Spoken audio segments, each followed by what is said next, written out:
We now move on to the second talk of this very important, very exciting session on non-obstructive azoospermia. The next speaker is Professor Dr. Asif Muneer. He's a senior consultant and senior lecturer in London at the University College. He's the immediate past president of the British Society for Sexual Medicine and chair of the Bowes section of andrology.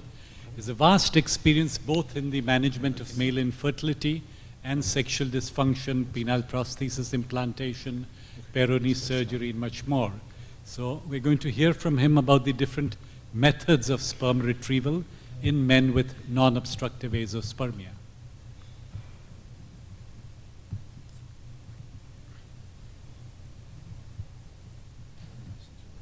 Sorry, we just lost the mouse on the computer. There you go. Click. That's it. Okay, thank you very much. And I'd like to thank the organising committee for inviting me along to this meeting. And I've learned a lot already, and I hope that you learn something from my lecture as well. I'm going to focus on just surgical sperm retrieval and how it relates to non-obstructive azoospermia, because there's still a little bit of clarity that's required, and particularly for those who are undertaking sperm retrieval but they don't have a urology background. I've got a couple of disclosures for you. If we look back at where the male factor lies in terms of copulation and conception, the sperm production is all in the testicle. The male's involved with regards to sperm maturation as it goes down the epididymis, and this is where the cytoplasmic droplets go down the tail, and the tail starts wiggling. And then obviously you need to have sex to deposit the sperm at the cervix. And then after that, it's all a question of transport into the female tract, and then fertilization, and then implantation. So it's really a question of what's going on in the testicle when we're talking about non-obstructive azoospermia. Now, most of the time you can get the diagnosis, as we've just seen in the lecture before, from just examining the patient and doing basic investigations. So with all of these patients, you still need to ensure that you've checked for a varicocele, check the testes size, the consistency, is it small and soft, which is more indicative of non-obstructive azoospermia, or is there a dilated epididymis and a vas, which may be more conclusive about a obstructive picture. So this is your male reproductive tract. And as you can see, sperm production here in the testicle, which is there. And if there is going to be a problem with non-obstructive azoospermia, it's a question of a problem with production. So there's no point doing sperm retrieval techniques which are trying to get sperm either from the epididymis or just doing a blind retrieval from the testicle, because it's unlikely to work. You need to reserve that just for the obstructive cases. So we're not going to talk about anything with regards to obstruction at the ejaculatory ducts or at the vas, but just what's going on inside the testicle. And the basic investigations that you need, do a semen analysis just to show that it is azoospermic. On that semen analysis, make sure that it's not an acidic pH or absence of fructose, which is more in keeping with obstruction. If you've got an elevated FSH, in most cases, not with all cases, that's more indicative of non-obstructive azoospermia. And a small soft testicle is again non-obstructive azoospermia. So this is just a summary over here as to what you'd expect with each subtype of azoospermia. So if they've got small testicles, raised FSH, you want to go down the lines of surgical sperm retrieval. But if they've got a normal FSH, normal sized testicles, then you want to start thinking about reconstruction and a sperm retrieval. However, there's one case where you've got maturation arrest, where you can get normal sized testicles and normal FSH, but they're still azoospermic. So the indications generally for surgical sperm retrieval are those who've got obstructive azoospermia that you can't reconstruct microsurgically. For the non-obstructive ones, obviously, there may be, you need to do a sperm retrieval there because you're never going to get anything from the ejaculate. But also occasionally you might do a sperm retrieval because a male can't ejaculate on the day, or there's some other reason that he can't produce on the day. So you need to look at the underlying cause, but the simple techniques that we've used in the past, so you've got PISA, TISA, or conventional TZ, And the commonality between all of these is that they're all fairly random. Okay, so you're not specifically looking for any tubules within the testicle. What you're doing is just putting a blind needle, or you're taking a blind biopsy from the testicle, and hopefully you might find some sperm in there. But in any case, a PISA you should not use for non-obstructive azoospermia in the first case, because this is really for obstructive azoospermia, where you've got a big dilated epididymis, put a needle in, aspirate some sperm, and then you can use that for ICSI. So this is not suitable for non-obstructive azoospermia. But if you are going to do it, it's quick, local anesthetic, minimal complications. If you fail, then you might need to go to a conventional sperm retrieval directly from the testicles. A teaser, now a lot of fertility clinics which don't have a urologist overseeing the male patients will still try and do a teaser even though the diagnosis is non-obstructive azoospermia. Again, this is not suitable for non-obstructive azoospermia solely because it's a random procedure. You're putting in one butterfly into the testicle and hopefully trying to find some sperm in there. Unfortunately, we see it time and time again. Men with non-obstructive azoospermia have this procedure and then a few years later come to you saying, well, that's all they did, and then they said, I need to adopt or donor sperm or whatever, but they're not being offered anything more. And it's a real sad state of affairs because a lot of them will probably be individuals that have got sperm within the testicles. A MESA, again, this is something that we only really do at the time of an epididymovasostomy, and if you've got a failed PISA or you want to just extract some sperm at the time of epididymovasostomy, you can just aspirate it from the epididymis. This is not suitable for non-obstructive azoospermia, because remember, it's all distal to the problem in the testicles.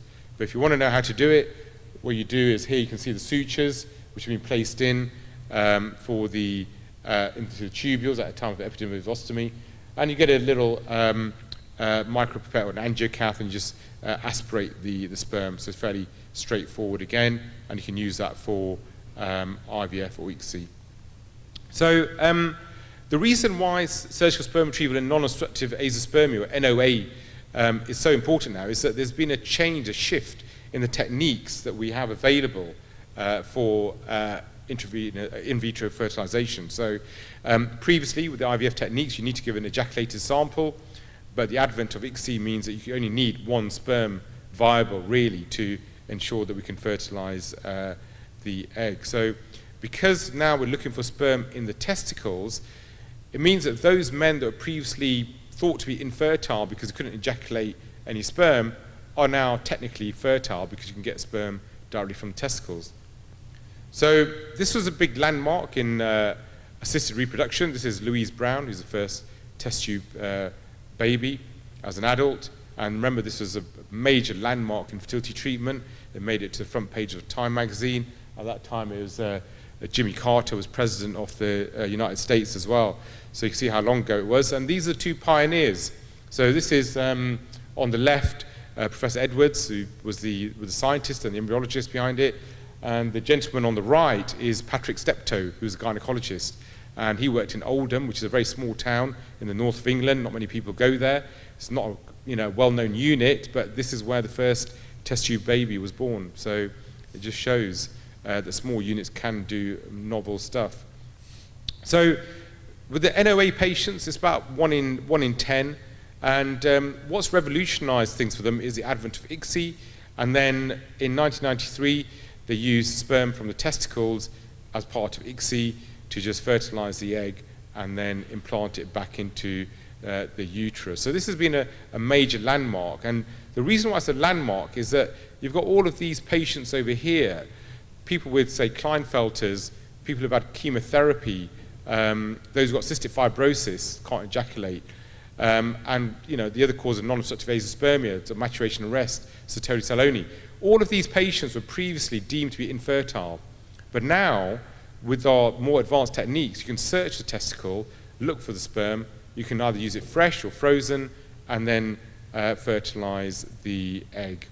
So how should you perform the sperm retrieval in the NOA patients? You can either, as we've done in the past, use these random techniques, or you can be a bit more focused and look for the best tubules inside the testicles. So this is conventional TZ. These are just random biopsies for taken from the testicle, and it's just a bit of a shot in the dark. If you've got sperm, all well and good, but technically you're only taking sperm from the very superficial areas, very superficial tubules. You don't know what's going on around the reti, you don't know what's going on deeper, and you're just making multiple incisions and taking the biopsies. And a lot of fertility clinics are still just offering this. So it's, like I said, you take a larger volume of tissue, you take tissue that's unnecessary, they can become, hypogonadal afterwards because you're taking so much tissue. There are complications if it's not done correctly. I've had cases where the testicle hasn't even been sutured back together. I've had testicular atrophy, ruptured testicles, so because they're just not used to doing urological scrotal surgery. So the person who really pioneered a more sort of novel technique is Peter Schlegel, who's at Cornell in New York. And what he reported in the late 90s was that by doing this procedure, which is a microdissection or an MTZ, your sperm retrieval rates firstly improve, and secondly, you take less tissue as well. So this is the way forward for non-obstructive azoospermia. So the technique, Ranjit will describe it in more detail in the next lecture, but just as a summary, it involves an equatorial incision, you open up the testicle, and then you look at the tubules inside in these lobules, and you dissect between the lobules, between the vessels, and you pick out the most dilated and the best appearing tubules. You analyze them intraoperatively in theatre. Once you've found sperm, you then stop so that you don't take a huge amount of tissue.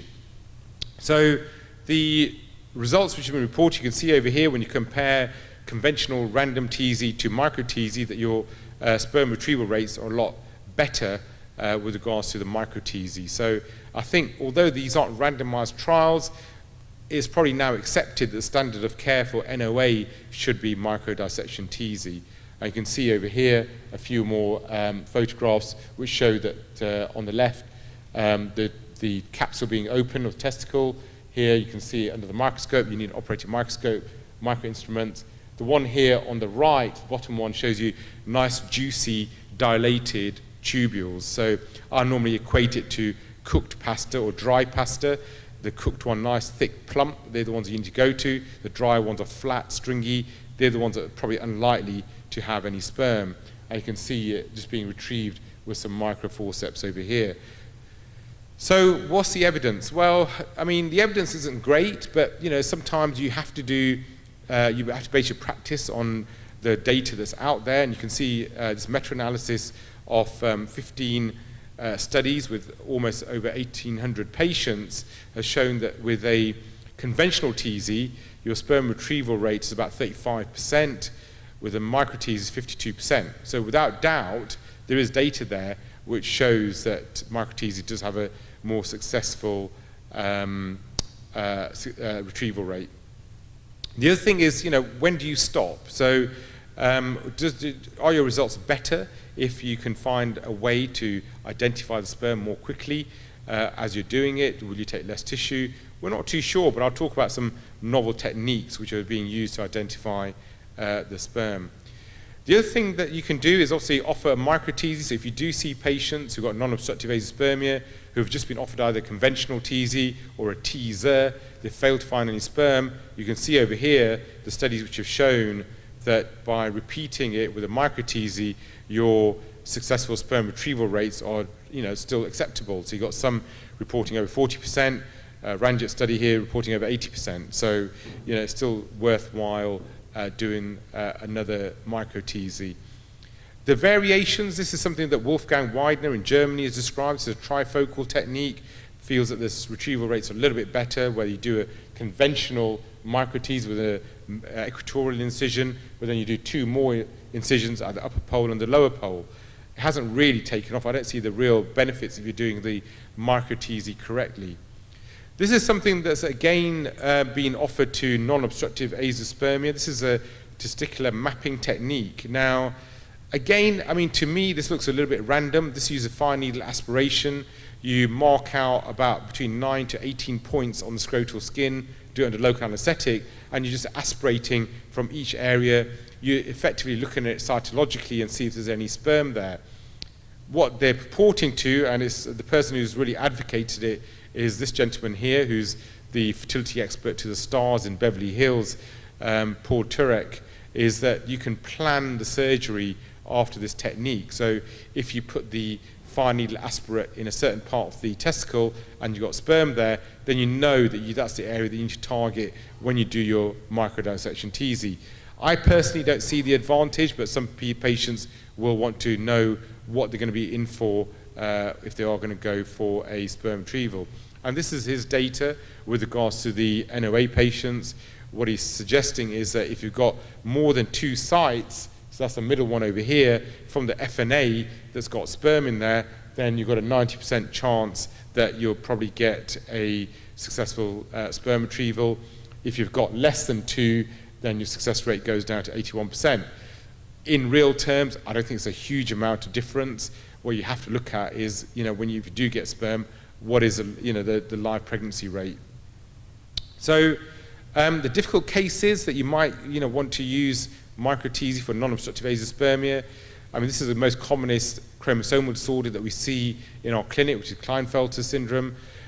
I mean, compared to other units around the world, our unit doesn't have a huge success, but the key thing is if you diagnose someone with Klinefelters, the earlier you do the sperm retrieval, the more likely it is you're going to get sperm from these individuals.